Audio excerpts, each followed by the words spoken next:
and welcome to Ivory Blush Roses, Crazy Quilting and Beyond. In today's episode, we're continuing to work on the challenge project, and there are more motifs in store.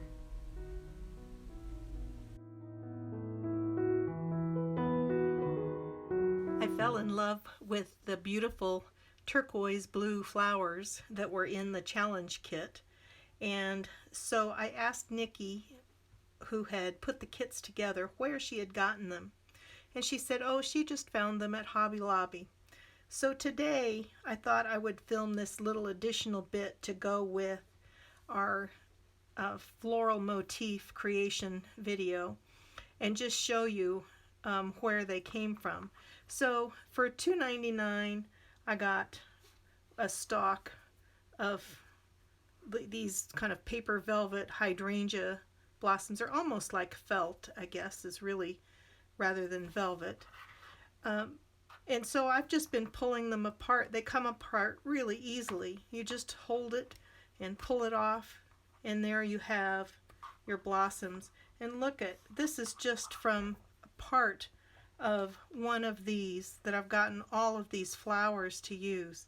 And I really look forward to using these on more projects. I've had so much fun with them on this challenge project, but I thought you might like to see where some simple embellishments come from. I'm jumping around a little bit on this project because as I was doing the embroidery, I realized I needed to have a firmer idea of what was happening with some of the dimensional motifs on this project. I've taken a detour, and now I'm working on assembling these motifs so that they're in one sewn together unit, so that I'm not constantly dealing with tipping elements and things that are loose and falling apart. Here I have 6 strands of embroidery thread threaded through my needle with a good knot.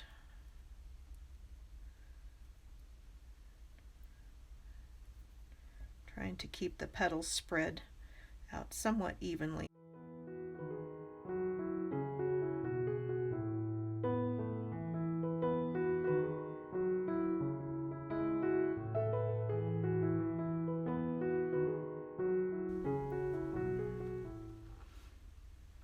Okay, I'm happy with the way that looks. I like the darker pink with that. So I think this 6-strand embroidery thread works really well.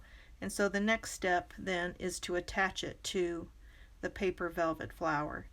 So I am going to go ahead and use this embroidery thread to do just the initial tack stitch, but then I'm going to switch over to the beading thread because I think it's going to be easier to sew all of this down with, but I just want to tack it in place.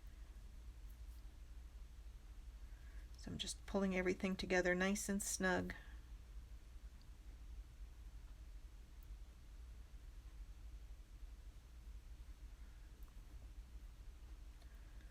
Make my knot. I'm going to trim it off. Again, like I always do, just a little ways away from my knot. So it's not securely fastened yet, but it's getting close. So now I'm going to switch over to my beading thread, and we'll get the rest of this stitched together. So this is going to go under here like so, and I'd like to have it laid out so I can really see where everything is and how it's going to fit together. Okay, so we have the first leaf on, my flower is tacked down better. It's time to check the placement of this second large leaf, which I would like to go right here. Going here. So pick it up together. My thread's already there, so I just need to weave it through the back to get over to the right location.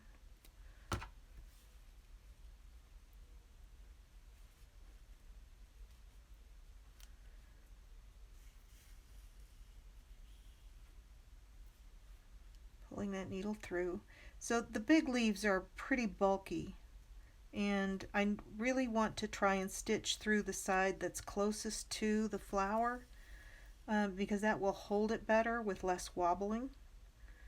Where if I'm stitching just to the back side, to this side of the leaf, it's gonna wobble back and forth more, where if I'm on that side it should stay flush a little bit easier.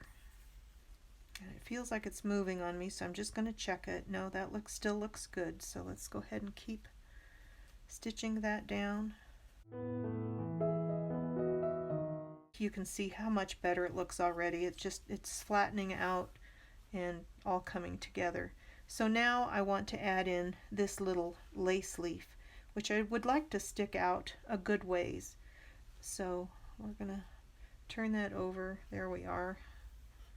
And now we're going to stitch that down just the same way we've been doing the others. I've already checked this one to make sure that the right side was up.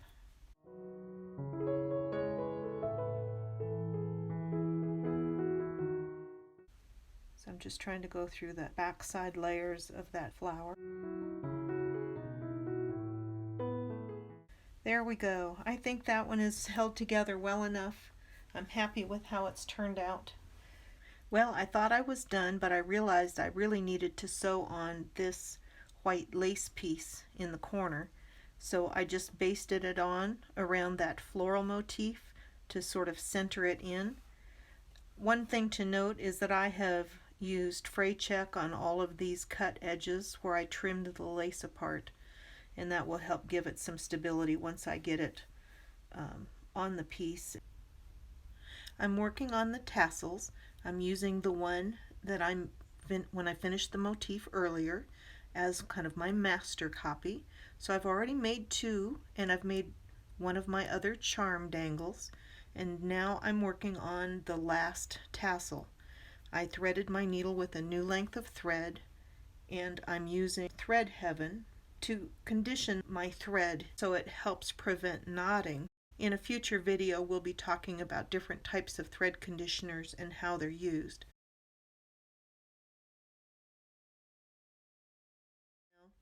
On my pattern for the tassel, I'm going to start with 6 beads, and I'm simply using my little tray to contain the beads, and I'm picking up 6 beads. I already have a pretty good knot in the end of my thread, and I'm just going to thread most of the way down. And then I'm picking up one of the larger beads, and then 3 beads, a large bead, 3 more beads if I can get them on the needle, another large one, 3 beads. Need to check and make sure I'm not losing count here. So I need a total of 5 of these bigger beads. So this is the 4th one.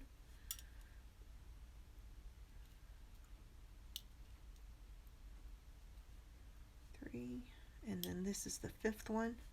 And so with the 5th one, you can see on this, after the 5th one, I've only added 1 additional bead. And I like it to be kind of a long bead, so I'm going to look through these slightly irregular beads and get one that's got a little more length to it if I can. Bringing all my beads down. You can see them maybe easier. So we're looking like the tassel. And now I'm going to take the tassel. I already clipped out the original threads that I used through, and I'm simply going to thread my needle right through the center and pull that beading thread through. And so now I've come through that. There's a doubled length of thread already, and I'm going to go back through all the beads. And I'll have to do this in sections because my needle's not long enough to go through the whole thing at one time. And as I do this, and I'm looking to tighten it right up to that bottom bead. I don't want it twisted, I want it to sit nice and flat. And then we'll check that tension again once I get through the rest of the beads. So there's 4 strands of thread going through all of the beads and 2 strands through the tassel. Pull it back through, tug it. That looks pretty good, I think. So now to knot this one off, I'm going to go back. I have just a smidgen of space here. I'm going to go back through my threads at the beginning of this, and I'll use that to help lock everything in place.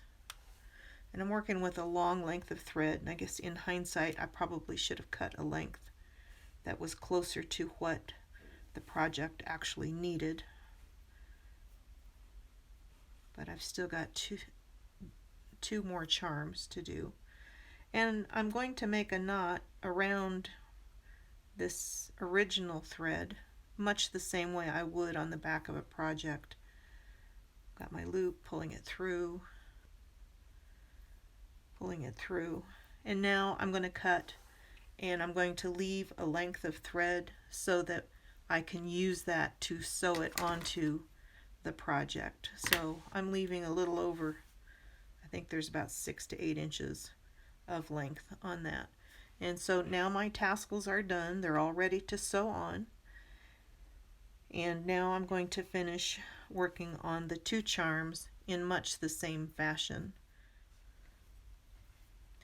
So in order to use this charm, I want to remove the little jump ring, and I'm just using a pair of small beading needle nose pliers to separate that ring, and it pulls right off. Very easy, and that's that. So to add this one to the charm, I don't believe this one is going to need beads at the end like the little hearts did. So I'm just planning on bringing this in, loop it around, and just go straight back up through our beads. Pull it snug a little bit, and now I'm going to knot it just the same way I did with the others.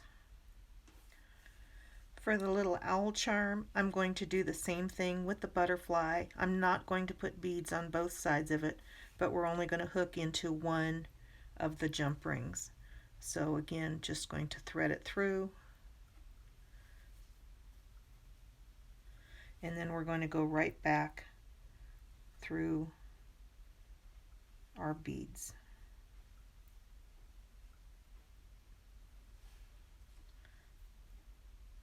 And if it loosens up, that's okay, because as you pull your thread, it will tighten everything up. And I do want to give just a little bit of room to go through my beginning thread.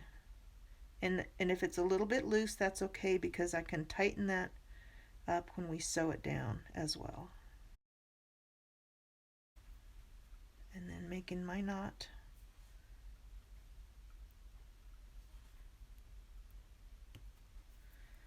And there we go. And so all of those are made. We're ready to add them to all of the motifs that I've finished.